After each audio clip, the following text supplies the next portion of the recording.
مسیح یسوع میں آپ سب کو میری طرف سے اسلام۔ پہلا کلمہ معافی کا کلمہ، لوکا 23 باب اور اس کی 34 آیت۔ یسوع نے کہا، اے باپ، ان کو معاف کر کیونکہ یہ نہیں جانتے کہ کیا کرتے ہیں۔ گتسمنی میں گرفتاری کے بعد خداوند یسوع المسیح تشدد کی مختلف شکلوں سے گزرتے ہیں۔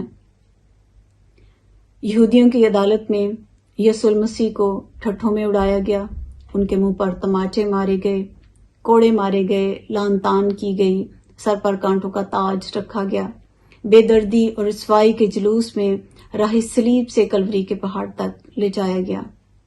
پہاڑ پر دو بدنام ڈاکوؤں کے درمیان یسوع المسیح کو مصلوب کیا گیا۔ ہر طرف توہین آمیز کلمات سنائی دیے جا رہے تھے۔ یسوع المسیح کے کپڑے اتار کر اسے کیلوں سے جڑ کر صلیب پر لٹکا کر یہودی اور رومی طرح طرح کے برے الفاظ ان کے متعلق کہہ رہے تھے، ایسے نازیبا الفاظ جن سے انسانیت کے کان سن ہو جائیں۔ ان کے گندے اور شرمناک الفاظ کو سن کر خداوند یسوع المسیح کے بند ہونٹ اچانک جنبش کرتے ہیں اور وہ بڑے رحم دل انداز میں بولتے ہیں، اے باپ، ان کو معاف کر کیونکہ یہ نہیں جانتے کہ کیا کرتے ہیں۔ خداوند یسوع المسیح کی ساری منادی میں ہمیں پیار کا اور معافی کا موضوع چھپا ہوا ملتا ہے۔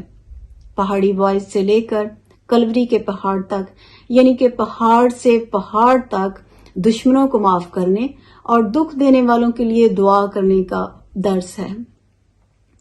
یسوع المسیح فرماتے ہیں متی اس کا 5واں باب اور اس کی 43 آیت میں کہ تم سن چکے ہو کہ کہا گیا تھا کہ اپنے پڑوسی سے محبت رکھ اور اپنے دشمن سے عداوت، لیکن میں تم سے کہتا ہوں کہ اپنے دشمنوں سے محبت رکھو اور اپنے ستانے والوں کے لیے دعا کرو۔ خداوند یسوع المسیح نے اپنے دشمنوں، ستانے والوں، لعن طعن کرنے والوں کو معاف کر کے اور ان کے لیے دعا کر کے اپنے قول کو مقام کلوری پر پورا کر کے دکھایا ہے۔ خداوند یسوع المسیح نے شریعت کی تکمیل کی ہے۔ انجیل لوکا ہی میں خداوند یسوع المسیح فرماتے ہیں کہ ہمیں اپنے قصورواروں کو معاف کرنا چاہیے۔ گنہگار عورت کو خداوند یسوع المسیح نے معاف کر کے ہمیں معافی کا درس دیا ہے۔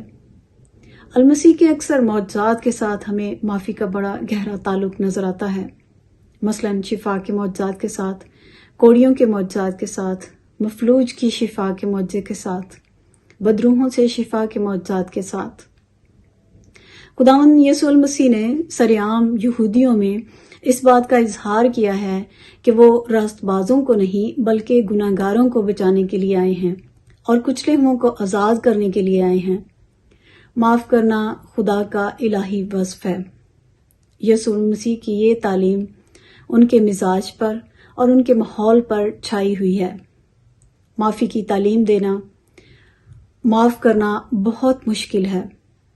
دکھوں کے دوران لعن طعن کرنے والوں کو لعن طعن کو سن کر بے عزت کرنے والوں کے لیے دعا کرنا اور انسانیت کو آخر تک معاف کرنا بہت بڑی نیکی ہے اور بہت بڑی روحانیت ہے۔ لوگ خداوند یسوع المسیح کے گناہ معاف کرنے پر بہت سے اعتراضات کرتے تھے کہ وہ کس اختیار سے گناہ معاف کرتے ہیں، لیکن وہ نہیں جانتے تھے کہ خداوند یسوع المسیح گناہ معاف کرنے کا اختیار رکھتے ہیں۔ وہ خداوند یسوع المسیح پر ظلم کے پہاڑ ڈھا رہے تھے، لیکن خداوند یسوع المسیح اپنے باپ سے ان کی شفاعت کر رہے تھے کہ باپ، ان کو معاف کر کیونکہ یہ نہیں جانتے کہ کیا کرتے ہیں۔ صلیب کا فضل معافی کا فضل ہے۔ معاف کرنا ایماندار کی بہادری اور بدلہ لینا بزدلی کی علامت ہے۔ بدلہ لینا احساس کمتری کا اظہار ہے۔ آج دنیا میں، ملکوں میں، شہروں میں، خاندانوں میں معافی نہ ہونے کی وجہ سے تشدد، توڑ پھوڑ، ظلم اور قتل و غارت کا دورہ ہے۔ انسان معافی دینے سے دور بھاگتا ہے، لیکن ہمیں یاد رکھنا چاہیے کہ اگر المسیح ظالموں کے ظلم اور دشمنوں کی بے عزتی کو برداشت کرتے ہوئے بھی انہیں معاف کر رہے ہیں، تو ہمیں بھی خداوند یسوع المسیح کے اس صلیبی کلمے کو یاد رکھنے کی ضرورت ہے۔ ہمیں بھی دوسروں کو معاف کرنا چاہیے جس طرح کہ خداوند یسوع المسیح نے کیا۔ خداوند ہم سب کو ایسا کرنے کی توفیق عطا فرمائے۔